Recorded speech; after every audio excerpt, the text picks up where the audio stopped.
Good afternoon, everyone, once again, and a very warm welcome. We are very delighted you could join us today.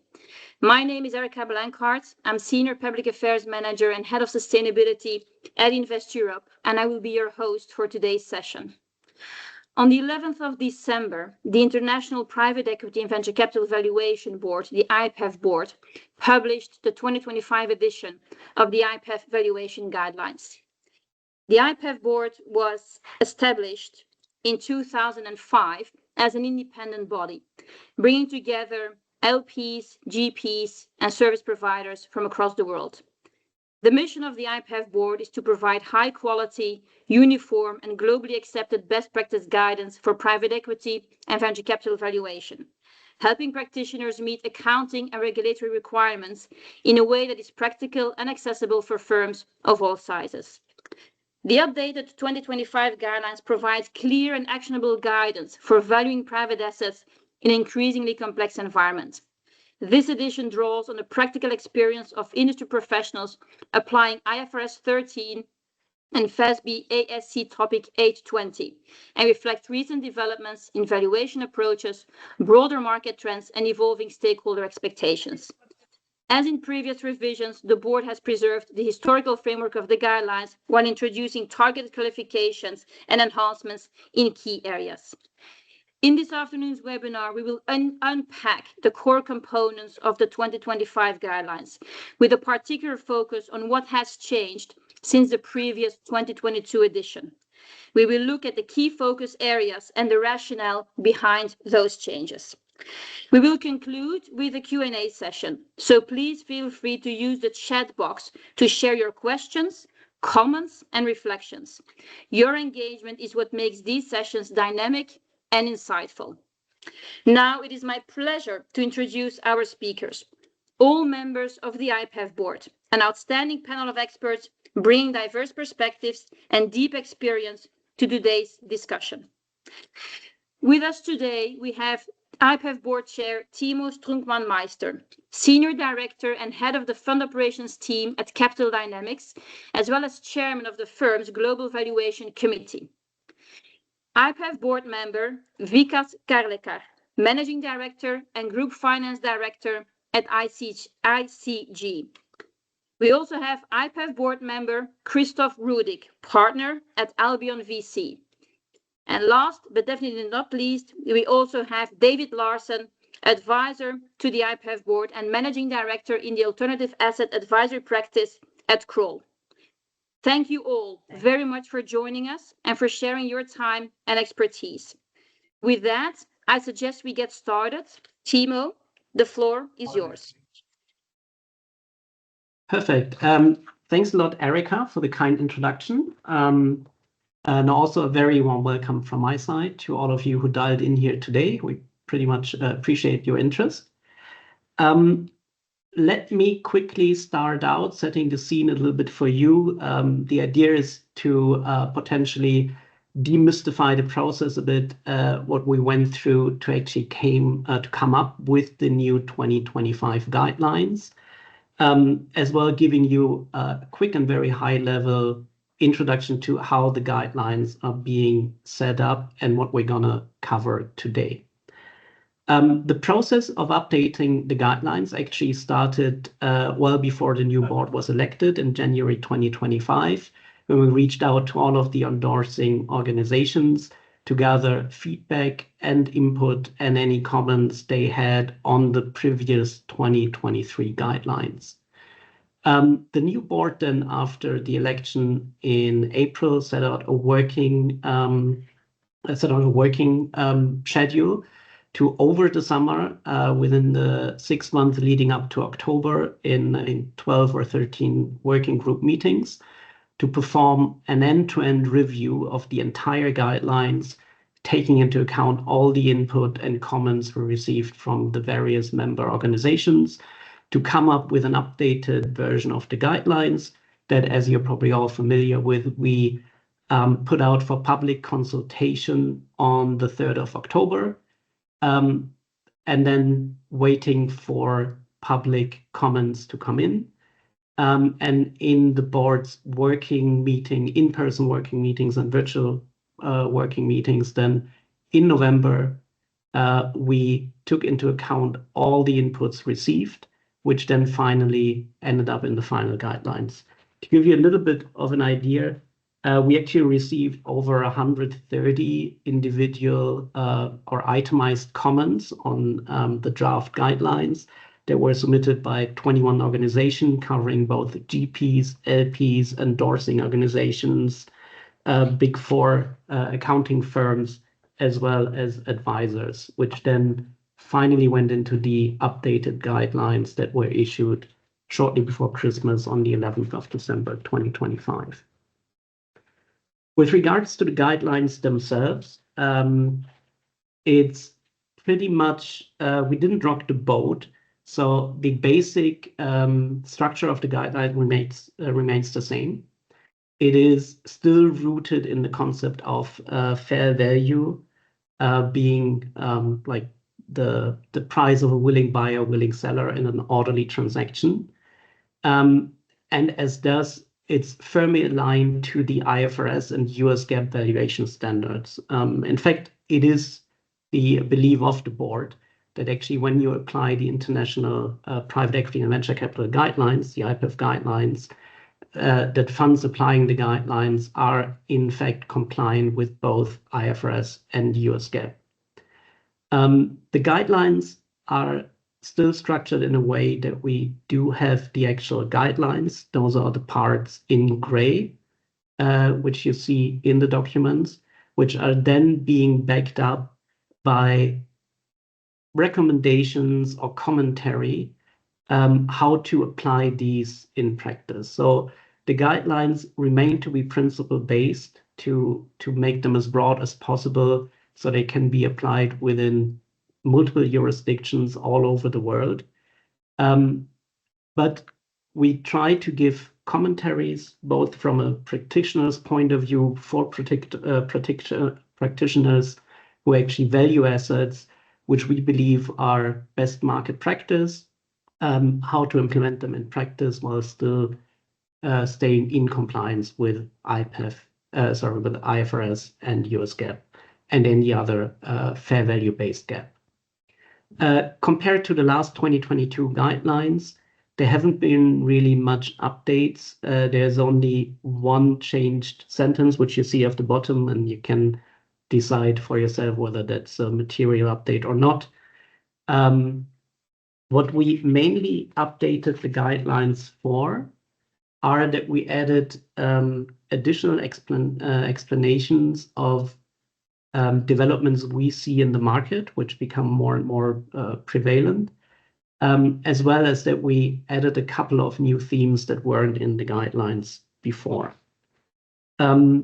So in general, again, if we go to the next slide, we can quickly go again. The guidelines are still based on fair value concepts. And if we go to the next slide as well, the new themes that we added are about artificial intelligence that haven't been in guidelines before, limited information, more frequent and more timely valuations, and then we also expanded on venture debt and convertible instruments, which we felt weren't probably not in the prior guidelines or needed additional comments or guidance for practitioners. So with that being said, we kind of, for the next session, we kind of took a bouquet of topics that changed in the guidelines around calibration, known and knowable information, AI and sustainability, complex capital structures, more frequent valuations, and the valuation of fund interest and secondary transactions, where we would like to go a little bit more into detail. And with that, I would like to hand it over to David and Christoph, who will discuss the new comments and guidelines around calibration. So thank you, Timo. And I'd like to thank the board for the opportunity that I've had to participate with them to support the board. I think that there's a number of new board members. There's several that continued on, such that we have continuity on the board as the process unfolded. I think that, as Timo explained, that there was a very thorough vetting, both of the existing board members, but of the new board members, to say, are we comfortable? Are they comfortable with the guidelines as they stand? And then where could further explanatory information assist the application of the IPEV guidelines?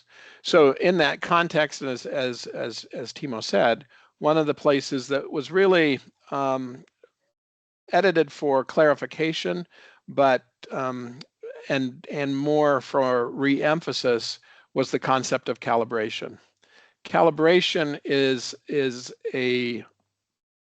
required by both IFRS and US accounting standards, ASC Topic 820, meaning that if the initial transaction is at fair value, the amount that you'd receive in an orderly transaction, that the inputs used to value an investment to determine the fair value would be effectively lined up as of the time or as of that date.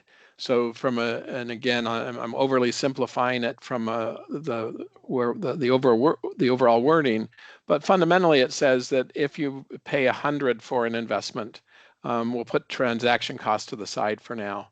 But if you pay 100 for an investment and EBITDA is 10, you pay a 10 multiple, and your comparable companies are trading at 12, well, we effectively, your calibrated multiple is 10. And it's good information that the public companies are trading, the comparable companies are trading at 12. And that's used, that information can be used at subsequent measurement dates. But one of the things that I think early on that the IPEV board tried to do even more than a decade ago or even longer was to highlight that you don't use the public and then add a discount. You identify what a market participant would pay, and you can do that by taking into account what you paid, i.e. calibration, the 10 multiple, and then looking at it from the perspective of, all right, if the market moves from 12 to 14, the public market, what do I do? Do I stay at 10? Do I move to 12? Do I do something else? That's where the judgment comes in. And so I think that we worked to expand some of the language. We clarified some of the math in there. I think we had maybe the math a little bit wrong in the even in the exposure draft. So we clarified that to make this concept as clear as possible, that calibration is required, that it's a very strong tool that can assist in coming to fair value at subsequent measurement dates, and that it is something that needs to be thoughtfully applied. Christoph, I don't know if you want to add to that. Thank you, David. It's very helpful. I always, appreciate your explanations because they're very, very easy to understand. I also wanted to thank the board for letting me, I guess, come onto the board and participate. And particular thanks to Erica for shepherding us all. I mean, I guess on calibration, from a VC perspective, so I work in the VC industry. I guess here in the VC industry, valuation generally is more an art than a science. I mean, it generally is, but I think that's particularly true for VC, because the issue you have is that, oftentimes you don't even have sort of comparables, because a lot of the companies don't have revenues at the very early stages.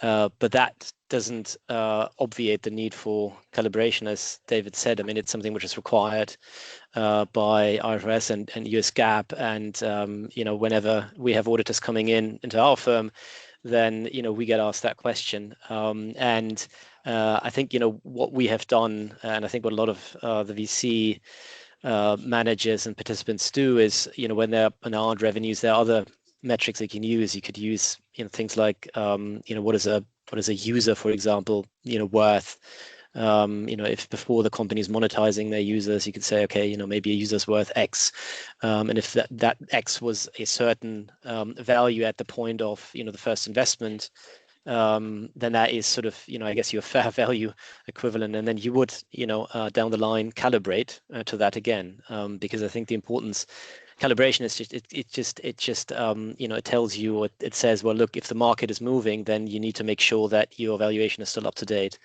So it's more complex, I guess, as a summary in VC oftentimes, but there are ways to calibrate. And Christoph, I think you highlight that the judgment that's required in VC.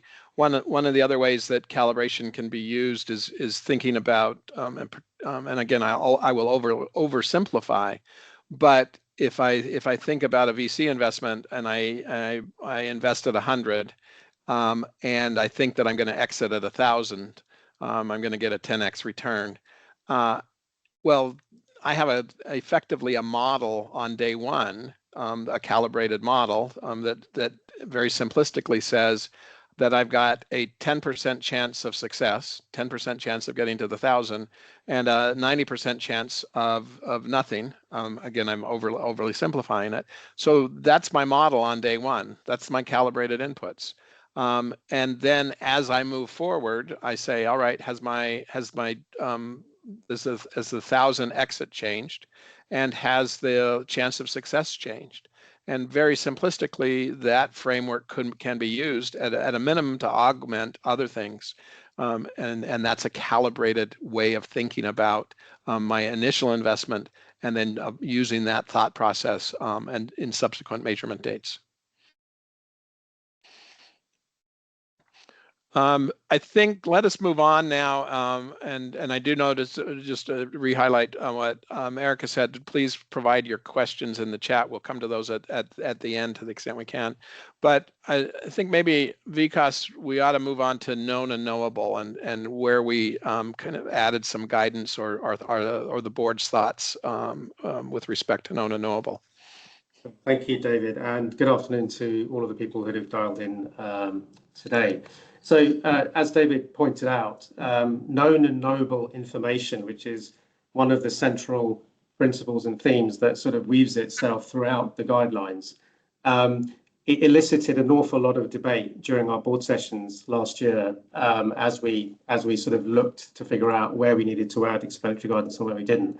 And it's a fairly nuanced area, which kind of creates important considerations for many of us in our day-to-day of valuation, decision-making, valuation authorship, and ultimately reaching judgments.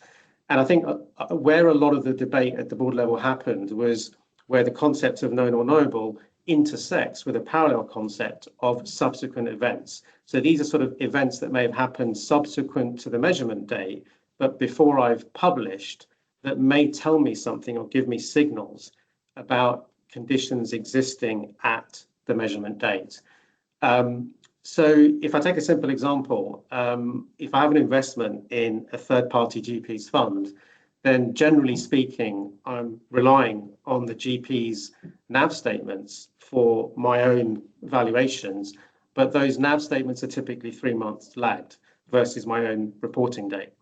And if that's all that happens, and that's fine, but it could be that in a particular quarter end, I come into the possession of some information post me receiving the GP NAV that suggests an alternative or different valuation. And potentially what I have to work through is that information suggestive of conditions existing at my measurement date? And could that information, or should that information be viewed as known or knowable? And the nuance here is this is not a black and white single answer consideration. It really has to be case by case. And I think that's why it elicited a lot of discussion at the board level. If I conclude as a judgment that that information is supportive and suggestive of things happening at the measurement date, then I would probably look to make the judgment to adjust my GP's valuation. But the thing is what is known and knowable to me is not necessarily known and knowable to the masses. So it's not a singular definition that's black and white. And typically some of the challenges that we've seen in our day-to-day is particularly when you're a listed reporter, the level of evidentiary audit trail you need to sort of have in possession and create to support the judgment either way is typically a much higher bar than when you're purely dealing in a private, non-listed sort of reporting arena.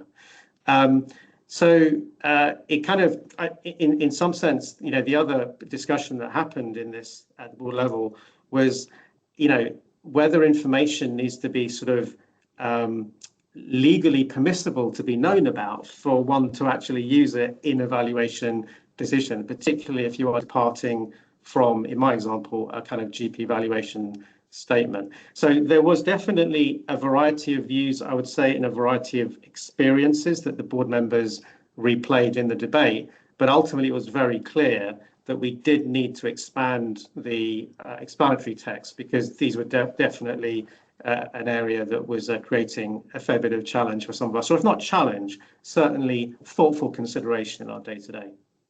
David, I don't know whether this is an area that you have sort of also experienced and touched on in some of your advisory work. Well, so it is clearly an area where that requires judgment. Known and knowable, if I take it and I'll take it to the extreme, effectively the way the literature is worded, which deviates a little bit from the way many people deal with things. If I'm valuing a portfolio company as of December 31, many managers will wait to see what the December 31 results are till that portfolio company reports. Well, as of December 31, the finalized, the audited results are not available. So in point of fact, I probably ought to be using my flash report or best available information when I come to December 31. If I don't have a board seat or I'm not entitled to underlying portfolio company information, then that's kind of where that legal concept potentially comes in. Then I would be valuing that company based on what is known and knowable, what a market participant would do with whatever information I have as of December 31. I don't keep the books open to wait for things, but that I'm doing it as of that point in time. So it is an area that requires judgment. I think the board worked hard to add some additional guidance there while allowing that judgment to continue and to be exercised. Maybe we ought to move on a little bit towards a couple of the other concepts, and then we'll double back. I know that there's some additional questions that have come in on calibration, when we'll hit those after we hit some of these other topics. But Timo, I think we ought to touch on some of the new, let's say, macro topics that we either added or the board added or refined, that being AI and sustainability. Sure. Thanks a lot, David. So yeah, let me take a quick start on it. So two of the areas that we expanded on a little bit or clarified more or less are sustainability and artificial intelligence. Maybe to start with the easier one, sustainability. The old guidelines already had a section in there on ESG. We've seen a lot of movement over the last 3 to 4 years in that area. In order to avoid misunderstandings, we kind of renamed the section in the guidelines to sustainability, because ESG by now is a very defined terms and there are multiple ESG standards out there. But the reason we renamed the section is actually to make it clear that most of the ESG standards that are out there, they're disclosure standards. So almost all of the industrial bodies who issued ESG standards, they just give you a description of what you need to disclose on your investments. They're not valuation standards. They're just data points you need to issue to comply with greenwashing or not greenwashing disclosures in various jurisdictions. So that's why we renamed the section to sustainability. From a valuation perspective, there is actually no fundamental change. It is the belief of the board that in order to come up with a fair value, when you do forecasting on the cash flows or whatever inputs you need for your valuation model, that should take into account all factors that have an impact on the cash flows for your valuation. It doesn't matter whether they're sustainability related, ESG related, or just normal course of business. If you're, let's say, if you're a car manufacturer and you know that in certain markets, internal combustion engines will no longer be allowed to be sold, then if you do your sales forecast for the next 5-10 years, you shouldn't forecast any sales in those markets. It doesn't matter whether that's legislation ESG driven or whether that's just your normal sales forecast. It needs to be included in valuation, and it always has been included in valuation. So from that perspective, we don't feel that there's necessarily at the current point in time, there's a need for a separate ESG valuation standard, because everything that has an impact on cash flows or on revenues or your inputs should by definition be included when you determine a fair value. I don't know, David, anything from your side on sustainability? No, I think you captured it well. Again, I think at times people want to have more valuation guidance with respect to sustainability, but it's hard to disaggregate cash flows to say this is the environmental, this is the governance, this is the each different component. I think the board just highlighted anything that impacts value should be taken into account. Labeling it is, again, that disclosure exercise, which is beyond the purview of the board. That's fine. Thanks, David. And then on the other new topic or new theme that we added, that's artificial intelligence. Do you want to expand a little bit on that, David? So I think we really highlighted that it's out there. I think the board referenced some of the work that the International Valuation Standards Council has done. They've issued a paper. They're doing some work, and the International Valuation Standards state that a value or a valuation, a model without, and I'll paraphrase, without the application of human judgment is not compliant with international valuation standards. So I think the board really just highlighted that, okay, this is something to be thought about, but that judgment needs to come into play, and that if you, let's say, give AI the responsibility for coming up with value, it's not necessarily supportable or the right way to do things. Yes, you should and can use tools to support you in the valuation process, but that judgment to identify what a market participant would pay and why they would pay what they would pay at each individual measurement date is the key piece. And so AI is a tool, but is not the end-all be-all.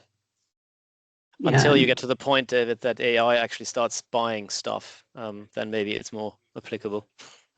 Well, and even then, and how do you, so now you bought it, now you've got a calibration point, again, we'll return to calibration a little bit during the Q&A, and how do you know, and is AI a market participant? So we will be in an interesting world going forward. Yeah, and also if I might chime in there as well, I mean, this is probably one of the areas where we will see a lot of developments going forward. Because like historically where we came from, I would say it started 5 years ago, and at that time was more, or at least what I've seen, it was more called machine learning, not so much AI. But we are at a stage since 5 years where programs or software actually collect a lot of the data. So a lot of the unstructured information that we get on a quarterly basis, being the capital account statements, quarterly performance reports, EBITDA figures, which you get in unstructured form in PDF, PowerPoints, Word, whatever. Machines were or are by now very much able to collect the data points.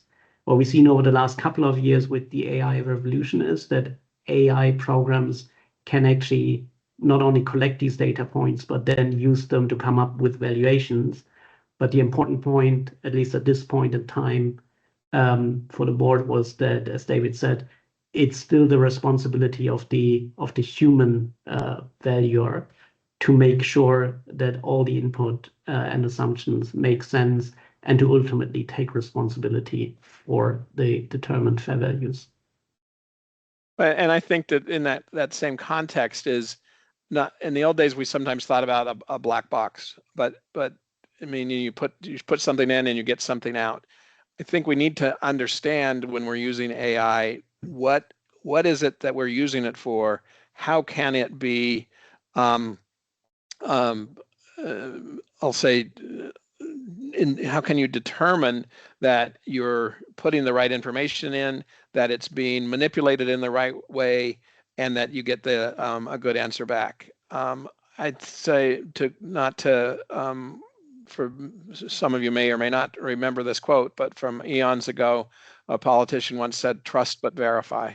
And to some extent, I look at AI that way, is that we can trust it to the extent we've tested it, but we need to verify it.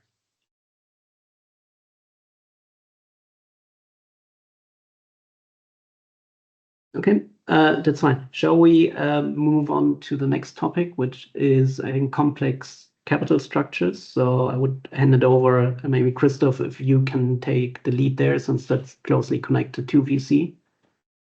Yeah, happy to. I'll keep it quite brief, just looking at the time here, but probably starting to run out of time. We want to have 20 minutes for Q&A. So that section was expanded quite considerably, and the reason really was that, as I said before, I mean, fair value in an early stage company or undertaking is difficult to ascertain, and also the capital structures, multiple rounds of financing, different share classes, is oftentimes quite complex, and so it was felt that the board felt that the guidance needed to be expanded significantly. I won't go into the detail here. What the guidance says is that there's 3 methods there, which are option-based, scenario-based, and a hybrid. Also, current value method, and that's all in the guidance. Liquidation preferences may be one thing to highlight. I mean, these are very common in venture capital. Basically, they guarantee a sort of certain return to investors, and typically that will be to get their money back, unless the company is obviously written off. What's important, and we state that in the guidance, is that one shouldn't overstate the value of those liquidation preferences.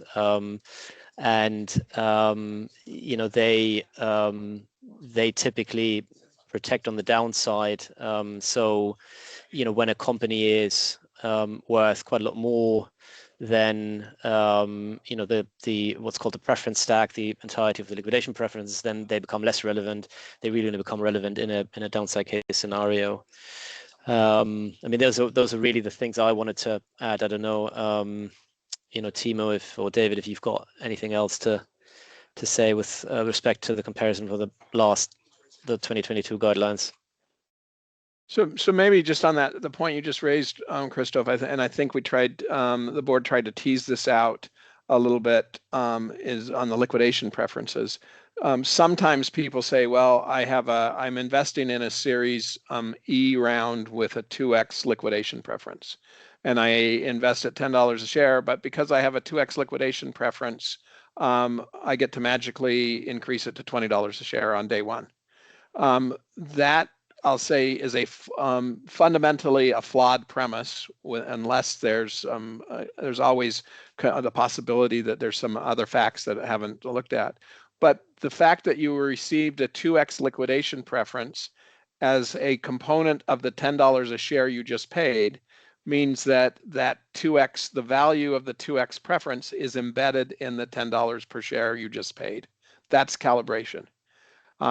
It's not that you all of a sudden magically get to double the value just because of a term. And as Christoph said, that liquidation preference is almost always there in VC deals, and it is there really to help protect on the downside. So it may start to come into play if the value starts to erode, but it generally does not come into play as value accretes.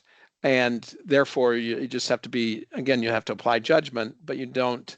It doesn't mean that you okay, I've got this contractual provision and I magically get to double my value. Again, that flies in the face of the calibration principle. It flies in the face of the willing buyer, willing seller, or market participant perspective when I did the deal at $10.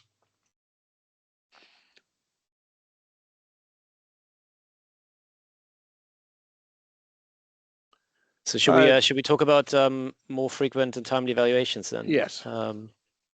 Because and sure, Timo, I'm happy to kick off on that one. So as Christoph said, more frequent or timely evaluations, I'll explain what we mean by that. Again, was another topic which the board focused on a fair bit in its deliberations last year. And I guess there's a sort of, the backdrop here, I suppose, to remind ourselves is, for most of us involved, who've been involved in private asset valuations through our working lives, we've really just kind of lived in an industry norm of performing these things with a quarterly frequency.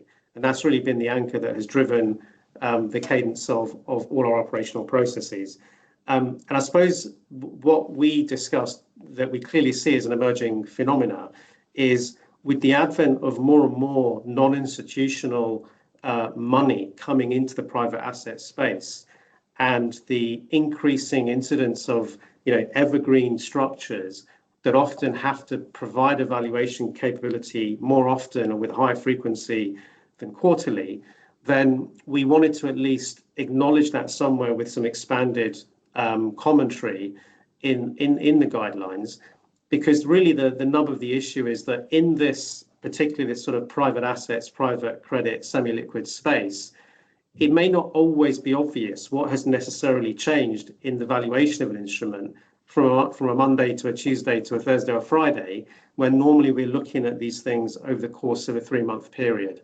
So I think the challenge here somewhat is, particularly when you move to a monthly or potentially even more frequent frequency, is coming up with a recipe for more frequent valuations that finds a way of scanning information, known and knowable, that could suggest that either the valuation from the previous quarter is still valid, or there needs to be a slight modification made, but a process and a framework that's manageable, understandable, and simple to explain, but also something which is not just performative in nature, where you're just simply ticking a box. So I think that for many of us who are sort of have responsibility for thinking about valuations on these types of structures, as they get larger through time, I think there will probably be more convergence across the industry in the common approaches being adopted here. But it's certainly, I think,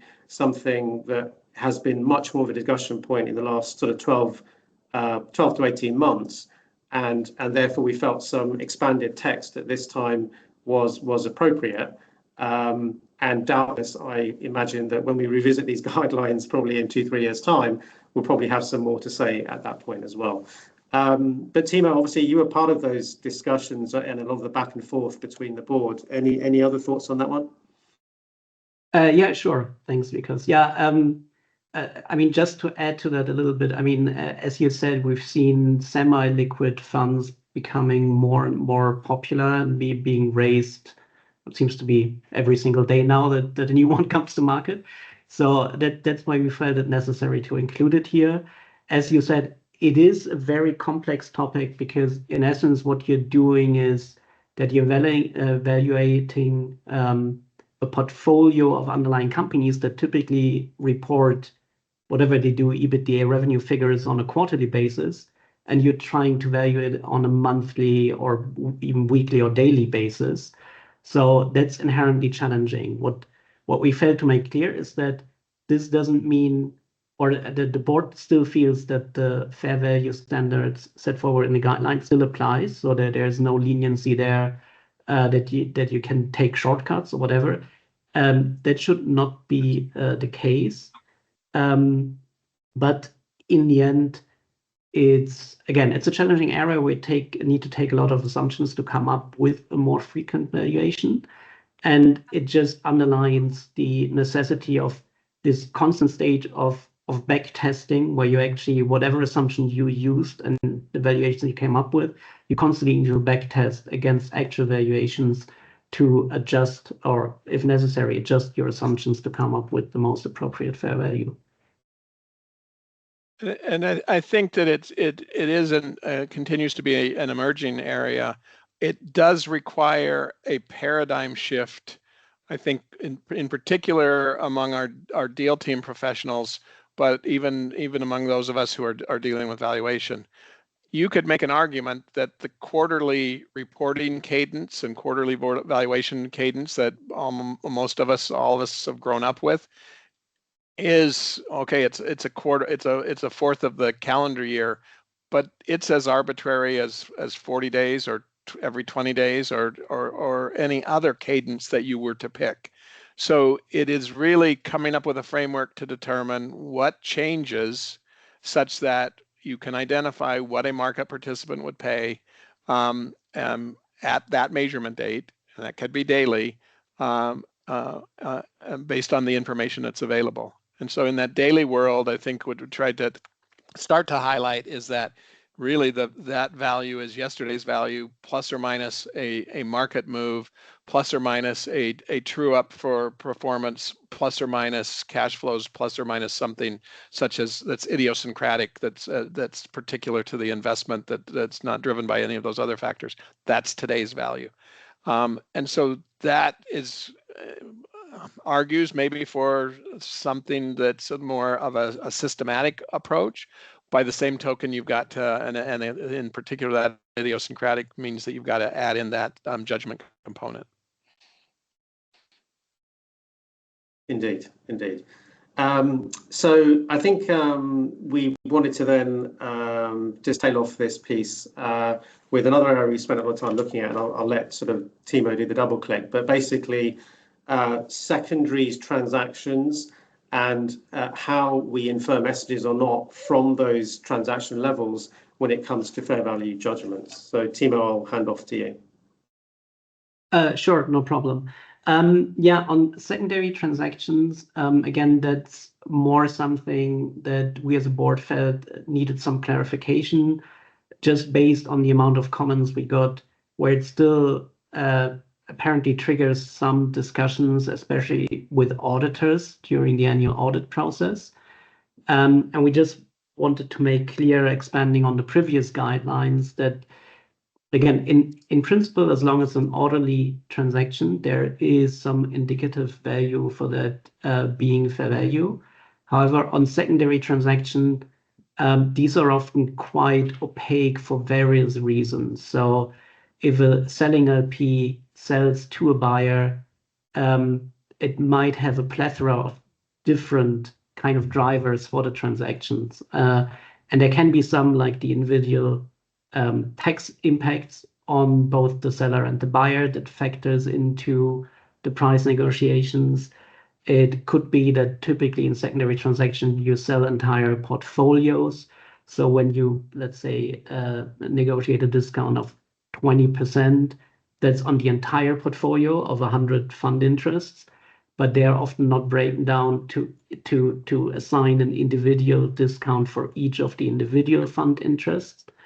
It could also be that the seller is, I don't want to say selling under distress, but like sometimes sellers need liquidity, or they're going through a strategic reallocation of their portfolio by reducing, let's say, a private equity allocation and increasing a public market allocation, which kind of forces them to sell some private equity or venture capital interest.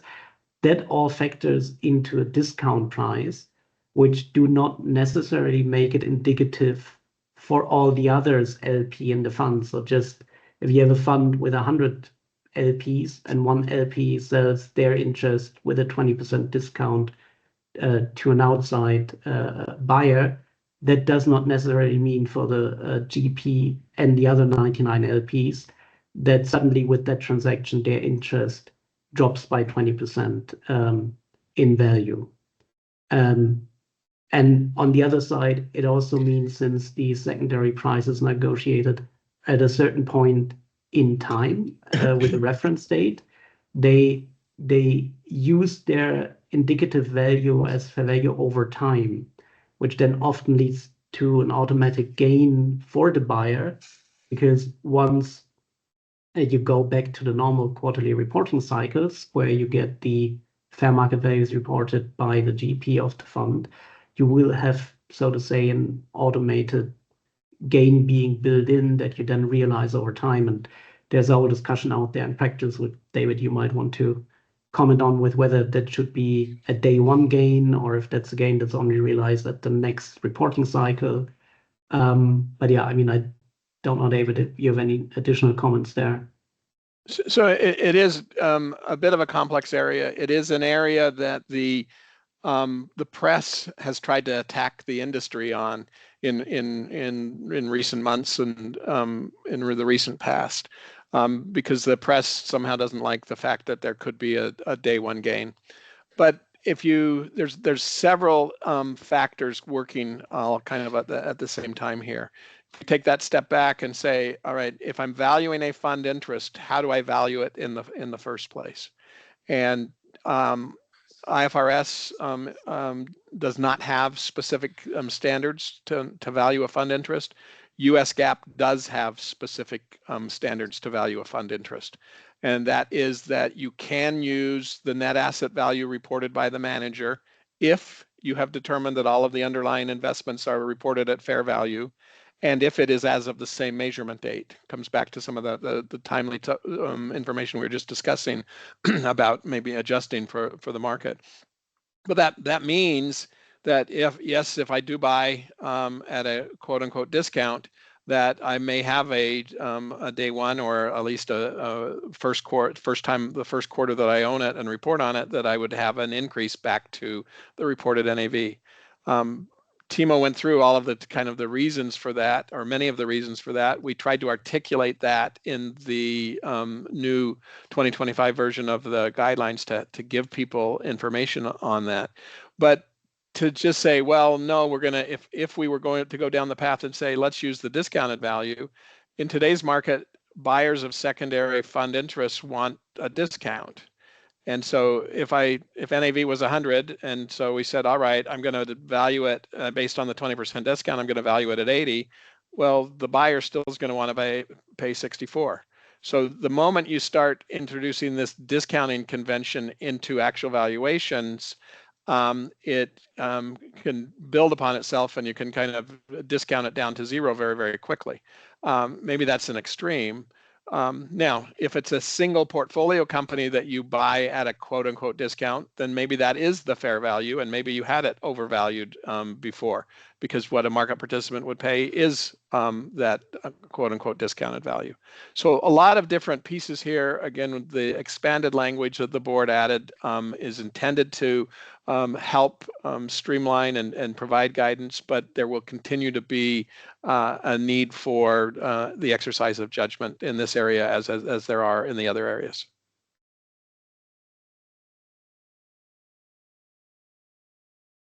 I don't know if I think we've hit most of the things that we were intended to talk about. There have been some questions that have come in, and in particular, several around calibration.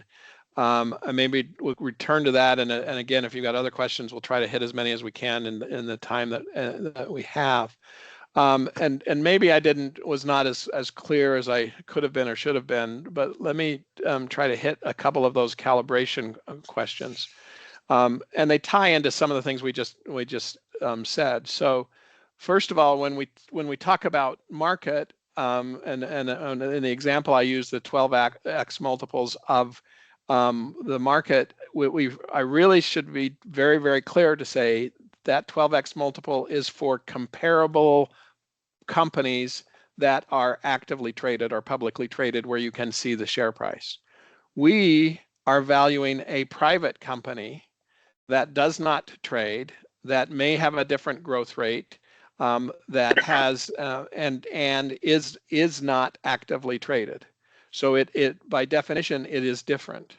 So when I use the example of a 10x multiple, that's what we paid. That's the multiple applicable to the company we bought as of the time we bought it. We have information that comparable companies, not exactly the same, may be trading at 12.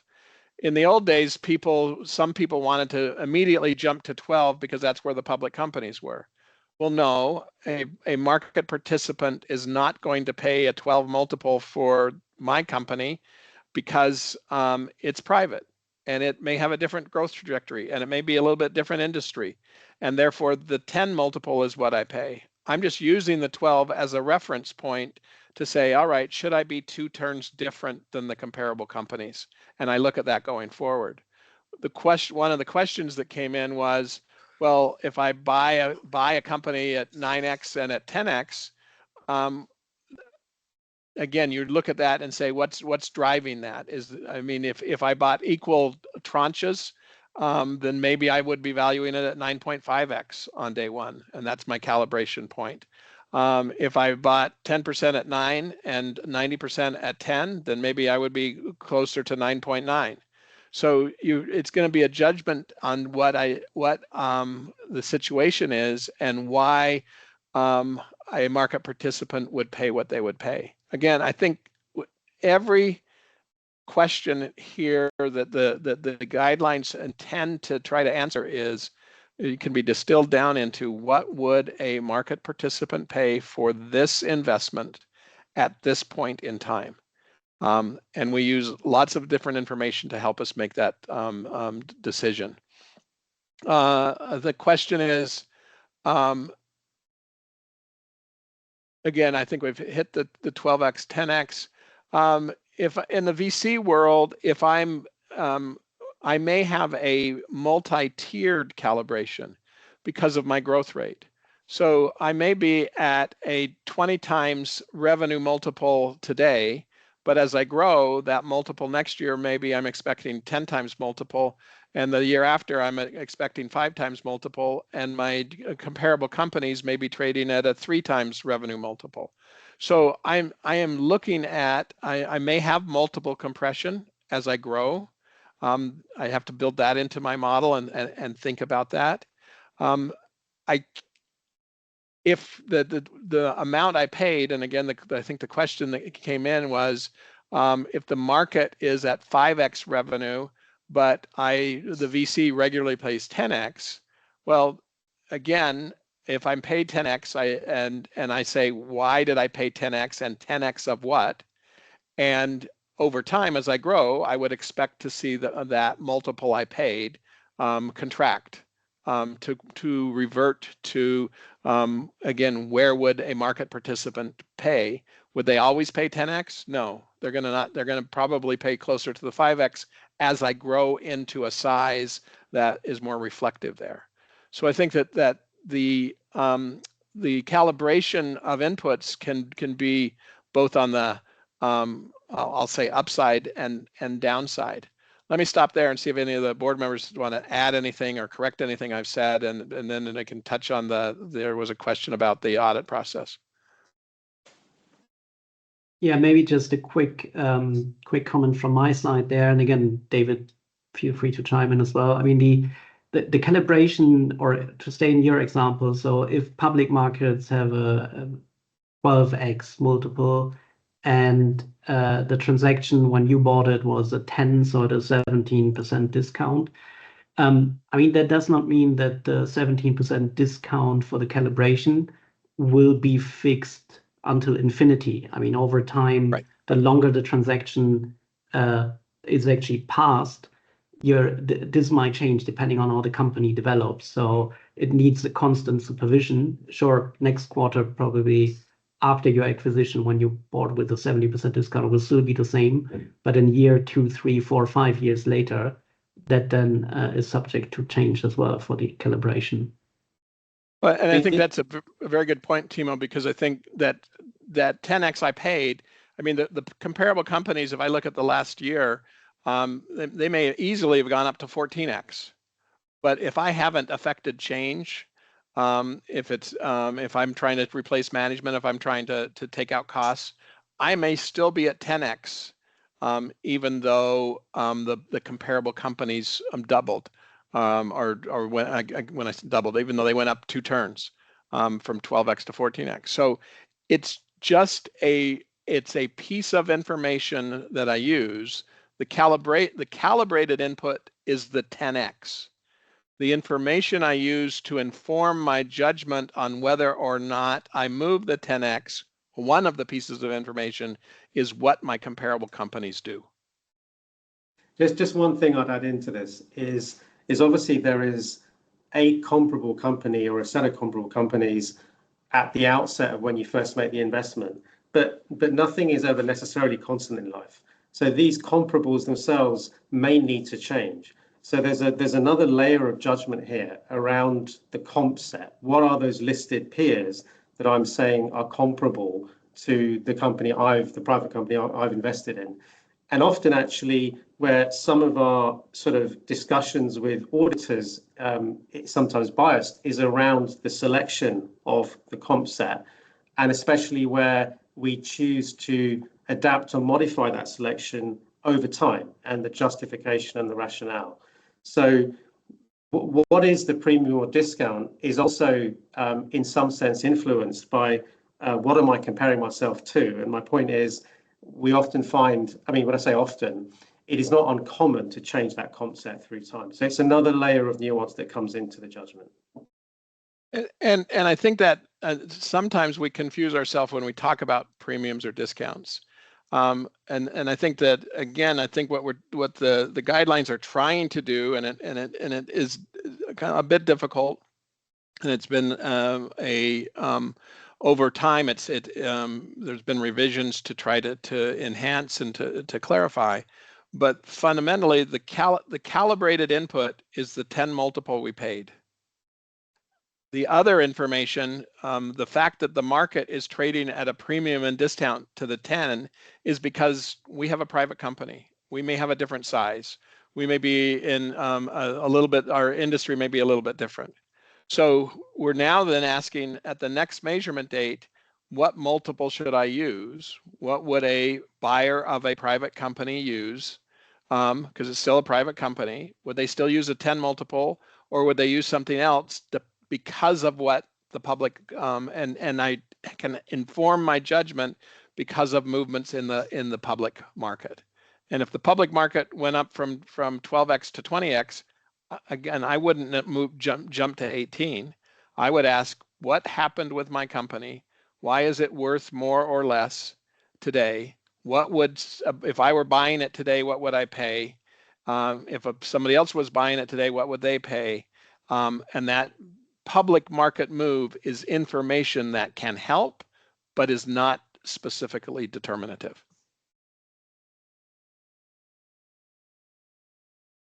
In terms of time, is there any other question in the chat? And I'm looking at the board members here that you would like to tackle before we wrap up? I know we've touched quite a bit on calibration. Anything else you would like to cover? There's a question here on the there's a question on liquidation preference, which is just quite different, which maybe just a 1 minute we've got left, playing through an example of where liquidation preference was attached, but you weren't able to affect it. I think the short answer is there's tons of examples here, because the thing with liquidation preference is that oftentimes when I guess the rest of the equity is underwater, so to speak, that's a disincentive for people then to sell. So you very often find yourself in that situation that and you don't actually have the rights. You may have what's called drag rights to basically force a sale of the company, but those are very difficult to actually to put into place and practice. And so you very often find yourself in that situation. That doesn't necessarily mean that the value of those liquidation preferences changes. I mean, that's, again, it's a judgment call, right? Do you think that something has changed? And this goes back to the principle of calibration from when you first made the investment. If nothing really has changed, and as I said before, these situation frequently arises, and we typically, as a firm, actually, we go in never attaching a lot of value to drag rights. anyways. So it really depends on the situation whether that then has an impact on the on the valuation of the of your liquidation preference and your investment. If you can't affect something, would a market participant pay you for it? And the answer is probably no. So.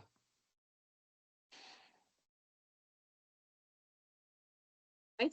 Thank you very much. I believe we have reached the top of the hour and we've covered, I think, quite a lot of the questions, kind of bundling them and bring them together. So thank you very much. So as we wrap up today's webinar, let me extend a heartfelt thank you to our speakers for the clarity, the precision and the depth that you have brought to today's discussion. Timo, David, Vikas, Christoph, thanks again. We're also very grateful to all of you who took the time to join us. Thank you very much for all the questions you've put into the chat box. They add real value and they really help us shape a lively and a substantive exchange. So thank you very much. If you're interested in learning more about the IPEV guidelines going beyond the changes compared to the 2022 edition, you may wish to register for InvestEurope's upcoming valuation course, which is taking place actually next week from Wednesday to Friday, the 28th to the 30th of January. Further details are available on the InvestEurope website, so make sure to register. So it's been a pleasure having you with us, and we look forward to welcoming you back to one of our future sessions. So thank you once again, and enjoy the rest of your day. Thank you very much, everybody. Thank you. Thank Bye. you. Thanks.